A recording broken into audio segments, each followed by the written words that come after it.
Salut à tous, c'est Soulouf, j'espère que vous allez bien. Alors, dans ce premier épisode de cette série, nous allons voir comment configurer notre machine afin de mieux utiliser Laravel.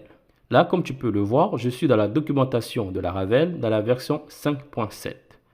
Et ici, je suis dans la partie installation. Si là, je descends dans la partie installation, là, Laravel me dit que pour utiliser Laravel 5.7, il faut avoir au minimum la version de PHP 7.1.3. Pour connaître quelle version on utilise, on ouvre le terminal et puis on tape php-v. Moi, j'utilise la version 7.2.11 de PHP, ce qui veut dire que j'utilise une version supérieure à la version exigée. Si par exemple tu es sur Windows et que cette commande n'existe pas chez toi, je te recommande d'utiliser Laragon. Laragon, c'est un logiciel qui te permet d'avoir un environnement de développement dans ta machine. Dès que tu installes Laragon, il va également t'installer PHP, MySQL, Node, NPM, Git, etc. Et il va également t'installer un terminal qui est mieux que le terminal par défaut de Windows, avec Bash dessus. Ou sinon, si tu n'as pas envie d'utiliser Laragon, tu peux utiliser WAMP. WAMP te permet également d'avoir un environnement de développement dans ta machine. Ou sinon, tu peux installer MAMP si tu es sur Mac. Ou tu peux aussi installer MAMP sur Windows. Une fois que c'est fait, je reviens ici dans la documentation de Laravel. Je descends un peu. Ici, il me dit que pour avoir Laravel, il faut obligatoirement que tu aies Composer installé dans ta machine. Donc, il faut aller sur le site de Composer, la partie Download. Si tu es sur Windows, c'est très facile. Tu auras un fichier composer.exe. Il faudrait juste que tu l'installes et c'est bon. Mais si tu utilises Laragon, pas la peine de faire ça puisque Laragon installe également Composer dans ta machine. Et ici, comme tu peux le constater, pour installer Composer, il faut d'abord avoir installé PHP dans sa machine. Ou sinon, tu ne pourras pas installer Composer. Et pour installer Composer, je vais copier toutes ces commandes et puis je rouvre le terminal et je colle tout ça. Et si je fais un coup de ls, là, il m'a créé un fichier qui a pour nom composer.phar. Pour connaître la version de Composer, pour installer Composer, je vais copier toutes ces commandes. Je rouvre ici le terminal et je colle tout ça. Et si je tape ls, là, il m'a créé un fichier qui a pour nom composer.phar. Et pour connaître la version de Composer, je tape php composer.phar-version. Et là, il me dit que j'utilise la version 1.7.2. Et moi, j'ai envie d'avoir Composer installé globalement dans ma machine. Pour ce faire, ici dans Getting Started, et ici dans Global, là, il me donne cette commande. Il me suffit juste de le copier et je le colle ici. Alors, comme je suis sur Linux, je dois taper ici d'abord sudo. Là, il me demande mon mot de passe, je tape et voilà. Du coup, il me suffit juste de taper Composer-V majuscule. Et là, il me donne la version de Composer. Alors, soit tu peux taper "-v majuscule ou bien "-version". C'est à toi de voir. Voilà. Donc, une fois que cela est fait, je reviens dans la documentation de Laravel. Alors là, il y a deux façons d'installer un projet Laravel dans sa machine. Soit j'utilise Laravel Installer, qui est très efficace et ce que je te recommande, ou bien tu peux installer via Composer. Moi, personnellement, je préfère ici Laravel Installer. Pour cela, il suffit de copier ça et puis je le colle dans le terminal. Mais ce n'est pas tout. Une fois que c'est fait, je reviens dans la documentation de Laravel. Et là, il me dit que pour utiliser Laravel, il faut d'abord que j'installe ici Composer dans l'environnement path de ma machine.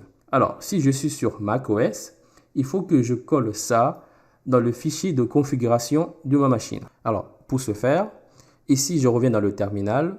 J'appuie sur CTRL S pour réinitialiser le terminal.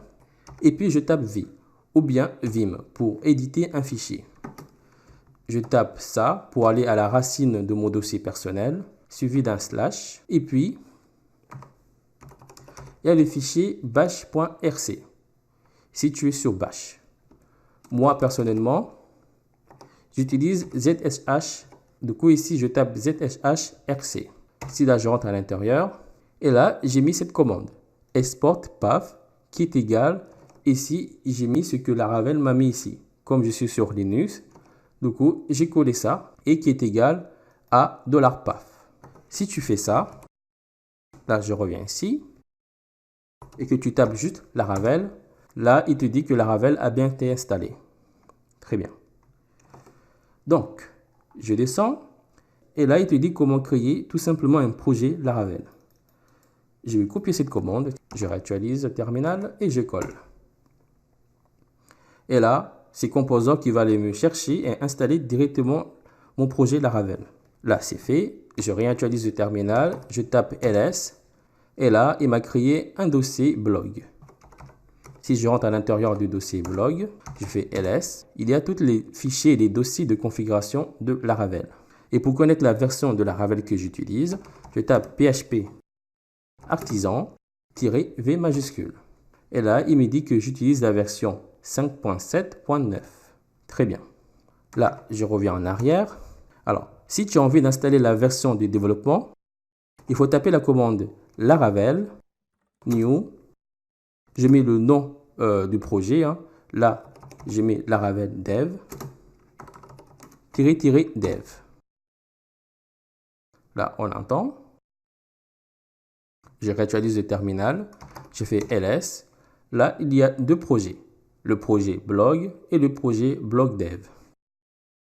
Si j'entre à l'intérieur du dossier blog dev, je refais un coup de php artisan-v majuscule. Et ici, il me dit que la version de Laravel qui est en cours de développement, c'est la version 5.8. Très bien. Au cas où si tu es sur Mac ou bien sur Linux et que tu as envie de personnaliser ton terminal afin d'être bien à l'aise, tu peux ici utiliser le package Presto. Presto, ce que j'utilisais auparavant, qui te permet en fait d'avoir ici les couleurs. Et si je tape une commande qui est reconnue par le terminal, par exemple PHP, il me mettra ça en gras et en couleur. Par défaut, il mettra ça en jaune ou bien orange.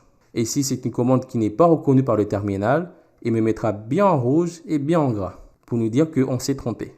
Alors, moi, je n'utilise plus Presto, mais maintenant, j'utilise OhmyZSH, qui te permet en fait d'avoir des thèmes ou bien des plugins.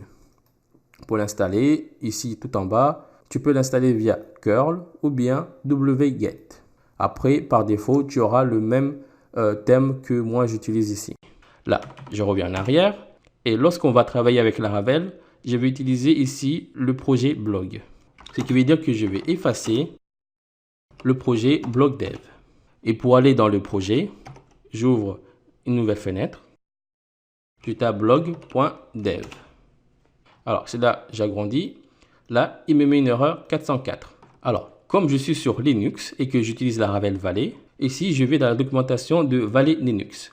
Ou bien si tu es sur Mac, tu peux aussi utiliser Laravel Valley, qui a été conçu spécialement pour Mac. Je vais dans la partie installation et ici, tu as la commande pour installer Laravel Valley sur Linux. Après, tu trouveras toutes les commandes pour bien utiliser Laravel Valley. Il suffit de taper Valley et puis je tape pack. Là, il me dit qu'il a créé un virtual host pour le blog. Si je reviens dans le blog et que là, j'actualise, voilà. Là, j'ai le projet Laravel qui est lancé. Et je te donne rendez-vous dans le prochain épisode pour voir en détail Laravel.